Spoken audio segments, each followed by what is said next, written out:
Et nous sommes de retour au plateau pour la dernière partie de cette émission. Nous abordons notre quatrième et dernier sujet. Il s'agit du Togo, diplomatie.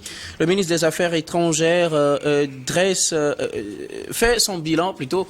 Le ministre togolais des Affaires étrangères, professeur Robert Dussé, a, face à la presse, tressé son bilan de l'année, où il est revenu en tout cas sur la diplomatie togolaise, surtout au cours de cette année 2023, marquée déjà au début de l'année par l'implication du Togo dans la crise au Burkina Faso, au Mali et tout récemment au Niger. Il n'a pas manqué aussi de parler du cas soudanais avec cette rencontre accueillie par le Togo les 23 et 24 juillet. Le Togo avec une diplomatie qui a opté plutôt pour la voie de la sagesse, si je prends les mots du ministre, en privilégiant le dialogue plutôt que d'aller aux sanctions.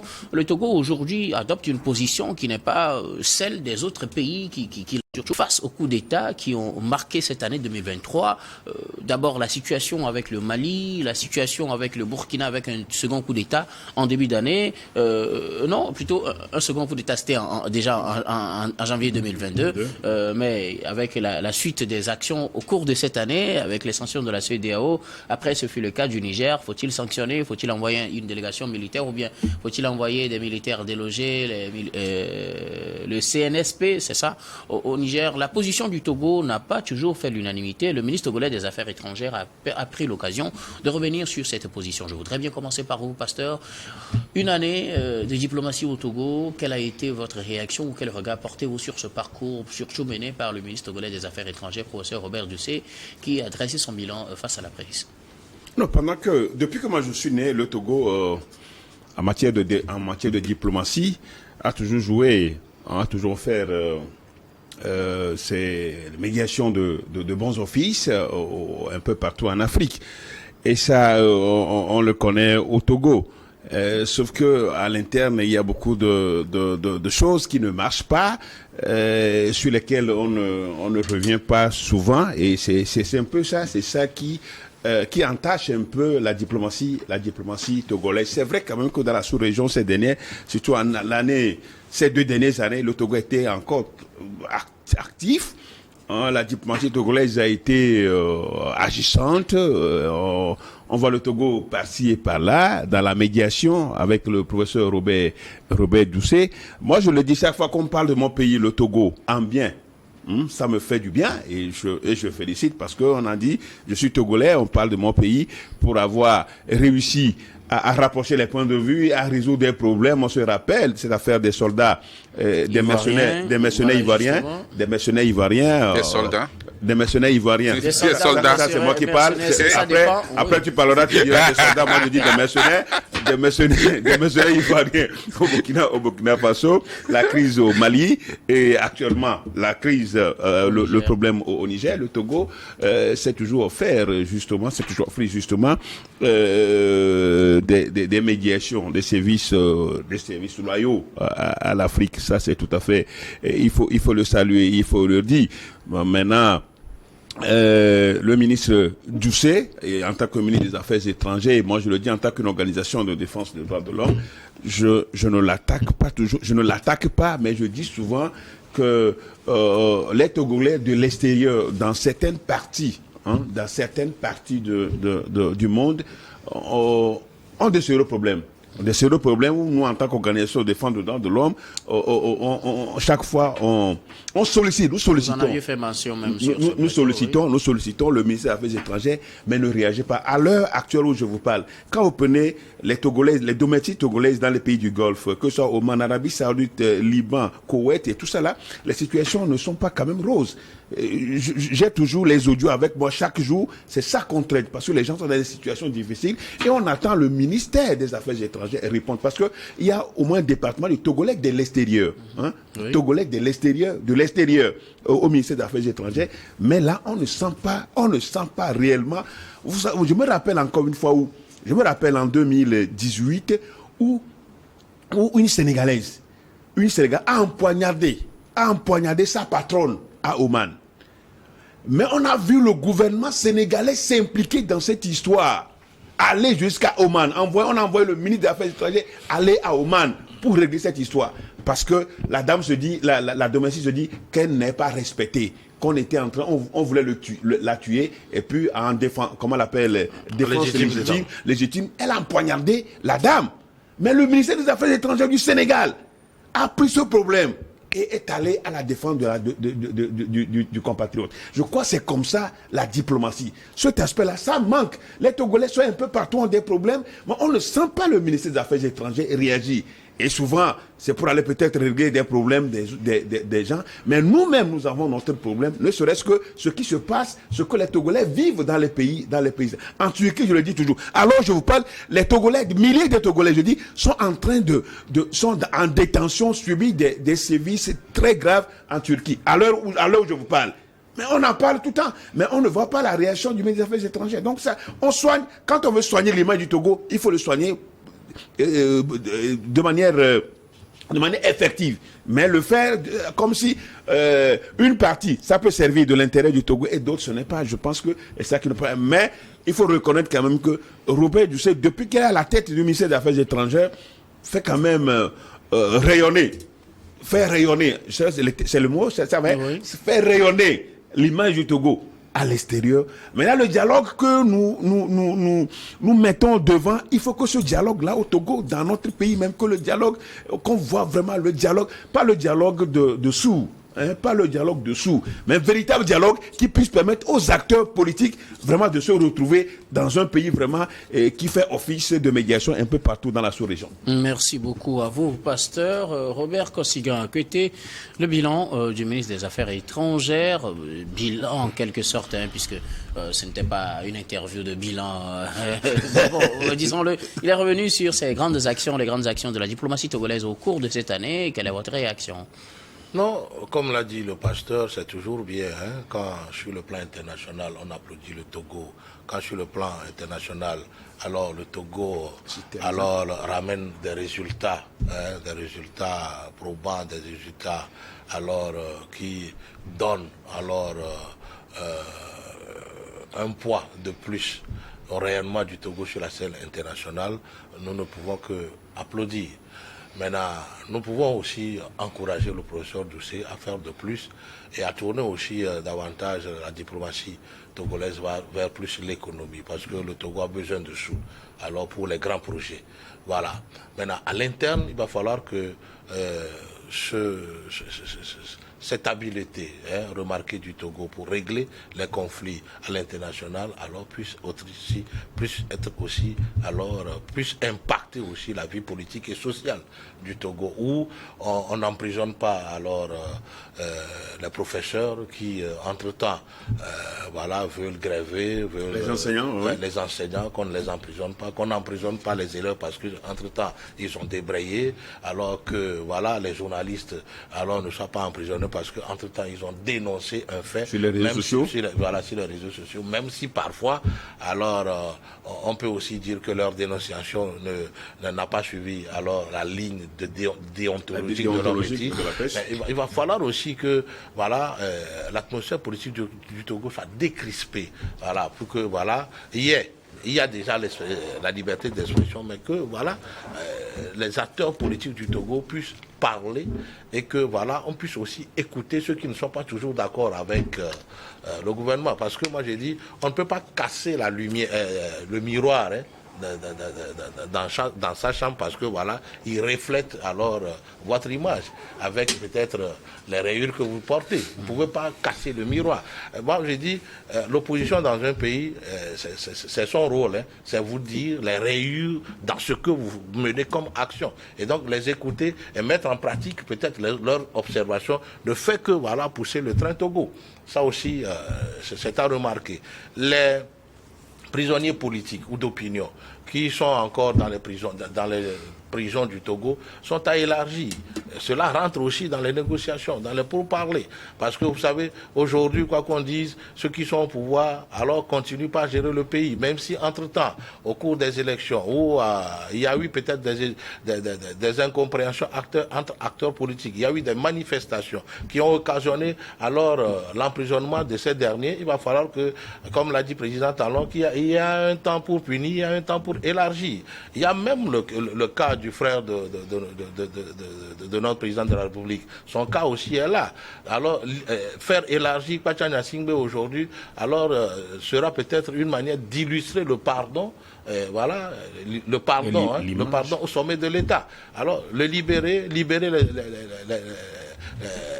les prisonniers politiques et d'autres personnes qui peut-être dans le champ politique ont commis des erreurs, c'est aussi alors renforcer l'opinion nationale sur alors cette expérience de dialogue que nous faisons preuve ailleurs. Voilà, donc nous encourageons le pouvoir public et son chef de regarder, de balayer mieux chez lui pour que voilà ce rayonnement que nous avons aujourd'hui en Afrique et peut-être dans le monde entier puisse être confirmé par tous les Togolais que au temps de Faure Gnassingbé, il y a eu ça, il y a eu ça, il y a eu ça, comme bien fait au niveau de la population et au niveau des autres pays.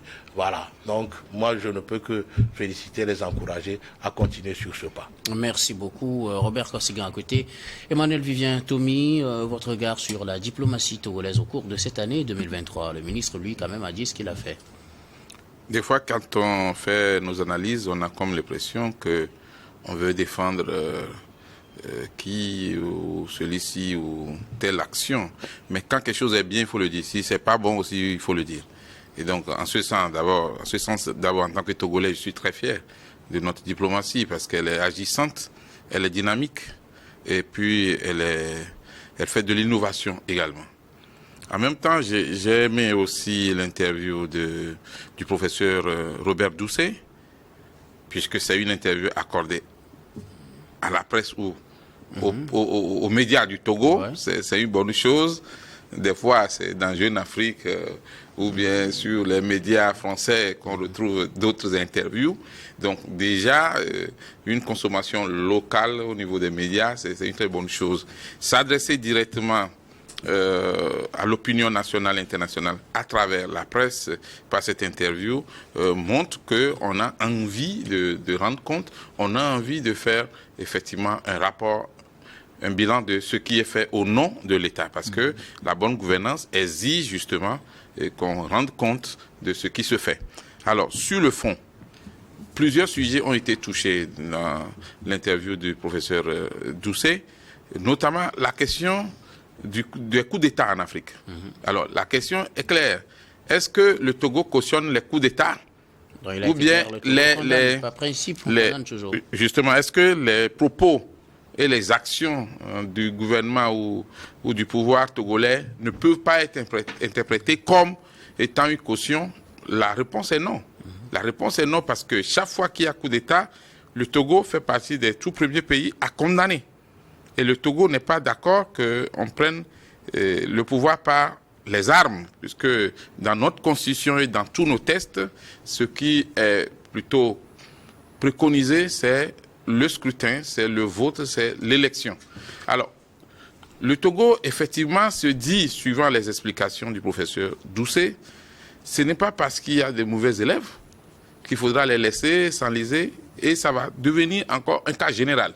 Il y a des pays qui ont connu des coups d'État, mais les laisser de côté serait créer une autre, comment on dit ça, créer un autre cas, parce que si ça se généralise, on ne peut pas s'en sortir. Est-ce qu'il faut couper complètement le dialogue avec les pays ayant connu un coup d'État? La réponse est non. Il faudra plutôt les amener à faire un programme, il faut les amener à revenir à l'ordre presque constitutionnel. Donc, c'est important. Le Togo a déjà arbitré beaucoup de crises. Vous savez que cette tradition commence depuis le temps du président Sylvanus Olympio. Déjà en 1956, 1958, on a entendu ces discours, on a vu aussi ces actions. On peut revenir là-dessus peut-être après.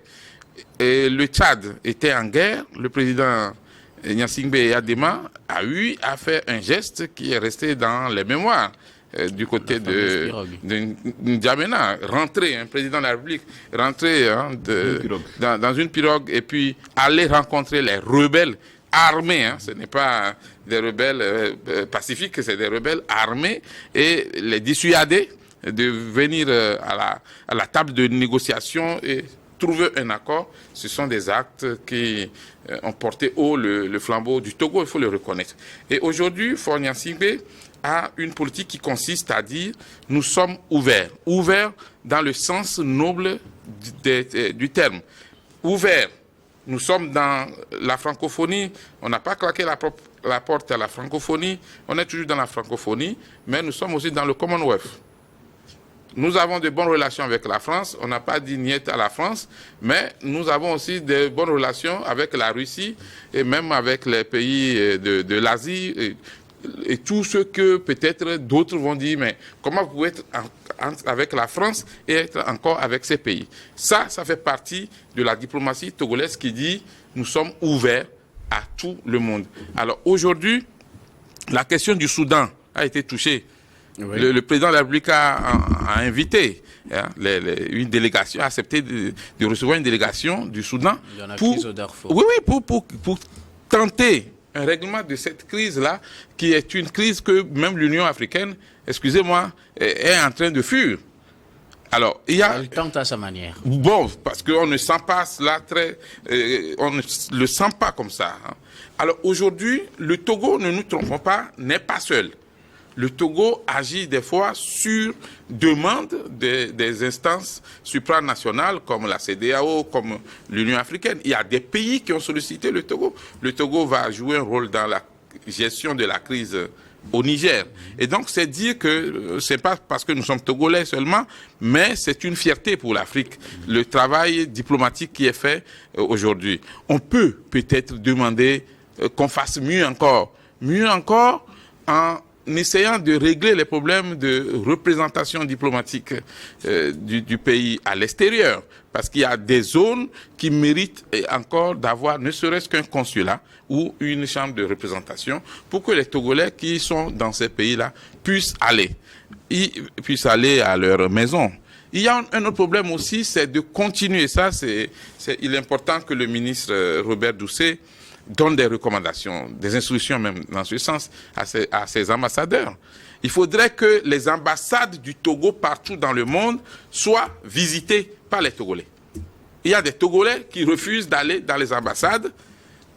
On peut dire que c'est leur choix, mais il appartient aux ambassades de tout faire, de sensibiliser pour que les Togolais qui vivent dans ces pays-là viennent s'inscrire, viennent se signaler à l'ambassade pour que l'ambassade sache combien de concitoyens nous avons dans tel ou tel pays. Bon, il y avait un problème politique, il faut le dire. Certains sont partis comme réfugiés politiques. Ils se disent, mais est-ce que si j'allais à l'ambassade maintenant, ce n'est pas une façon de montrer là où je me cache? Mais après beaucoup de choses qui sont passées, notamment l'accord politique global, l'accord entre l'Union des forces de changement UFC et le RPT devenu uni aujourd'hui, cet accord a eu, comme la PG, à plancher sur la question des exilés politiques. Aujourd'hui, même si vous êtes un réfugié politique, vous pouvez aller à l'ambassade. Donc, dire que la diplomatie togolaise, elle est dynamique, agissante, et puis il y a de l'innovation, et espérer que l'année 2024, que le Togo en fasse encore plus. Et surtout aussi communiquer autour de ce qui est fait et expliquer.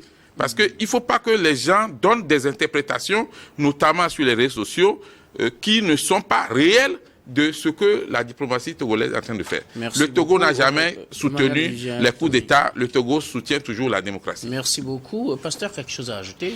Non, moi je voudrais juste dire, je l'avais déjà dit plus haut, je suis un patriote. Quand il y a quelque chose de bon, je le dis de bon. Mais si c'est mauvais, je le dis aussi. C'est vrai, la diplomatie togolaise, on nous la vend tous les jours. Et une fois encore, je répète. Cette diplomatie-là doit s'exercer de manière à ce qu'elle prenne en compte tous les Togolais qui sont à l'extérieur. Ce n'est pas quand même évident, mais il faut qu'il y ait un effort. Et comme il a dit tout à l'heure, c'est vrai, on a besoin des consulats, on a besoin des ambassades à certains endroits du monde pour que les Togolais puissent aller se signaler et en cas de question, on puisse les repérer. C'est aussi ça, c'est très important. Et donc, l'image du Togo, on la soigne bien à l'extérieur, mais à l'interne, ce n'est pas encore ça que ceux qui sont chargés de la politique interne du Togo, puisque lui, il est chargé de la politique extérieure. Et il fait son boulot à l'extérieur. Il faut que ceux qui sont chargés de la politique interne du Togo fassent quelque chose pour que l'image à l'interne soit conforme à celle qui est à l'extérieur. Oui, Robert Kosigan, écoutez. Oui, je voudrais aussi encourager le chef de l'État, son Excellence Forest Zinani et son gouvernement, et tous les acteurs alors du ministère des Affaires étrangères à travailler pour que aucun cheveu des Togolais à l'extérieur ne tombe, parce qu'ils sont aussi des Togolais. Si nous voyons comment les pays européens, américains se battent, oui. Quand on dit, voilà, un de leurs est dans une difficulté, ou est tombé quelque part, quand on voit combien ils payent comme rançon, alors quand ils sont aux ravisseurs, qui les prennent parfois, alors ça doit nous toucher. Même, je pense, au Mali, il y a eu des Togolais qui ont été alors pris en otage avec certains Français, mais c'est plutôt la France qui a déboursé l'argent qu'il faut pour alors sauver leur vie. Alors moi j'ai dit, si demain, alors la diplomatie togolaise se battait pour ramener nos sœurs qui sont aujourd'hui prises en étau, pas dans les golfs. Le problème des golfs, voilà, de nos concitoyennes dans les pays du Golfe est très épineux. Il va falloir que voilà, le ministre Robert Doucet trouve aussi un volet social pour sa diplomatie, pour nos frères qui sont dans la diaspora. Merci beaucoup.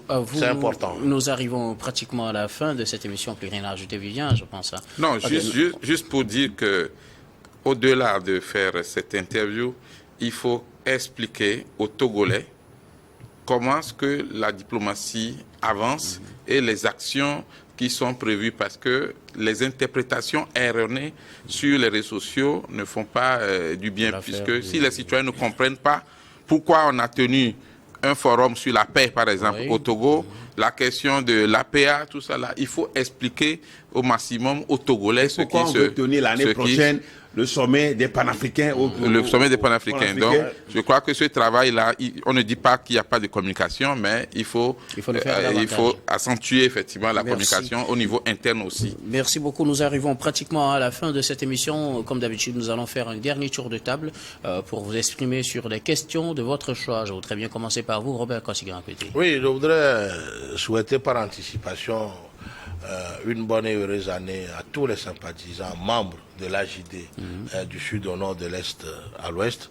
Je voudrais aussi souhaiter une bonne et heureuse année à tous les membres du gouvernement et son chef, le président de la République. Je voudrais souhaiter une bonne et heureuse année à tous les professionnels des médias du Togo et d'ailleurs. Je voudrais aussi souhaiter une bonne et heureuse année, spécialement à M. Gustave Mélenchon, Pascal Assogba, depuis Cotonou. Je voudrais aussi souhaiter bonne et heureuse année à M. le pasteur devant moi, pasteur Komi Edo, qui ne ménage aucun effort pour défendre bec et ongle les droits humains et surtout les peuples sahéliens. Je voudrais aussi souhaiter mes meilleurs vœux à mon aîné, votre ami de combat, mon aîné Emmanuel Vivien Tomi, qui m'a déçu parce que voilà. Non,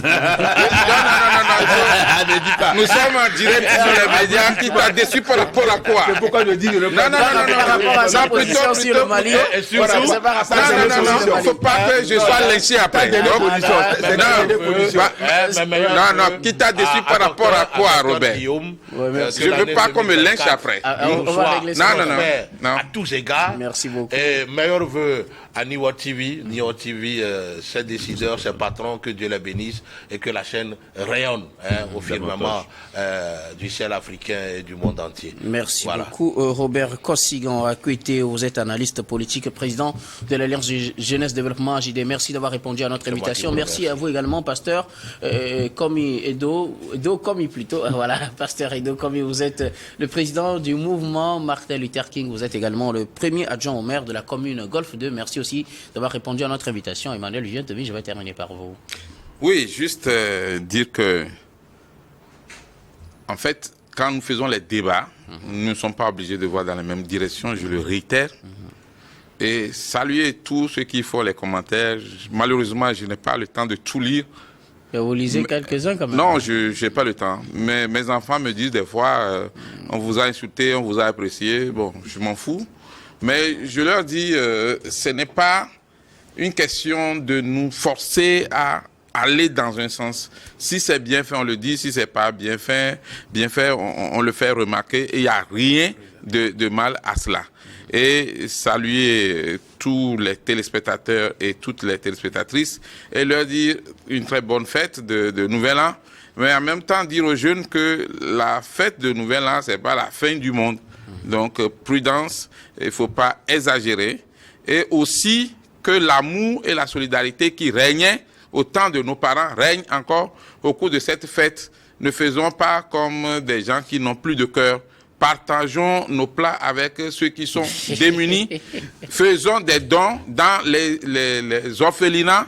Allons voir nos parents et tantes au village et aidons-les aussi à avoir un peu de sourire. C'est ça. Ça fait partie de nos valeurs africaines et c'est très important. Merci beaucoup Emmanuel Vivien. Tommy, vous êtes journaliste, directeur général de Plume Libre.